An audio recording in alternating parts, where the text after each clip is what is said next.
you said you founded things in 2020. Like at that point, before I think it was Chat GPT 3.5 just blasted into the world, and then suddenly AI was a household name.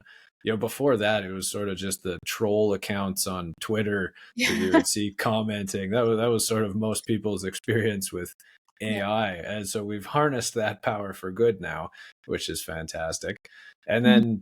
then it's still the just culture change within medicine, right? Because physicians, healthcare, we're very slow. We're a little bit set in our ways, but now it's just become so front and center by the entire rest of the world that it seems like, okay, we kind of have to start getting with the times and adopting some new technology. And this is like right at the tip of the spear. It was interesting. I was at a conference last week in Toronto, and one of the audience asked a very interesting question. They asked, how long does it take before not using an AI scribe is going to be damaging to the patient and is going to be below a standard of care if you don't use it? And I was like, wow, are we already there? Are we already just asking this question? And it was, yeah. I would argue that we probably are. Like I've worked at one clinic that actually has human scribes in it, and just the difference in workflow and like just the amount of stress on me and the amount of like Yeah. engagement you can actually have with the patient, Yeah. it's like night and day, completely different. Like going from clinic without the scribe to clinic with the human scribe makes a huge difference. And then I would say that, in my experience, the AI scribe is more accurate than the human scribe. The human gets bored, the human daydreams a little bit, Yep. right? The human had a fight with her boyfriend last night, which is on her mind, Yep. right? All these different things impact that human performance. And even just like what is the accuracy of the AI scribe compared to the doctor themselves, right? Like you're in a rush, you're trying to get your own charting and notes done. It's often not fully fleshed out because you're trying to get home and see your kids before they go to bed, right? So I mean, the gold standard that we're even comparing to is very much subjective on its own right. Exactly. Yeah. And this is shared by doctors that have started using Scribe as well, that they are surprised, but also their colleagues are surprised sometimes by how detailed is a referral letter they're sending or a documentation they're writing. So yeah, I totally agree with you.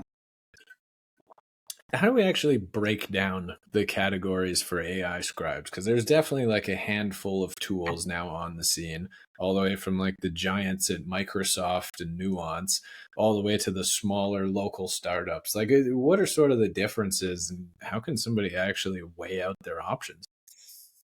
Yeah, sure. I think it so the way we look at the market is obviously a very new market. It's an emerging market, and there are companies that are focusing on the specific parts of the market with the specific requirements. So if you look at Microsoft DAX or Nuance DAX, they are very focused on where their market share was initially, which is like hospitals, large healthcare systems, multi-specialty.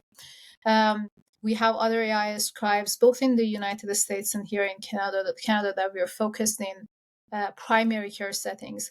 We are even seeing more specializations, mostly in the US, but well, also in Canada now, that are focusing only on mental health, only on physical therapy. So if I often compare the market of AI scribes right now to the market of EMRs 10, 15 years ago when they all started.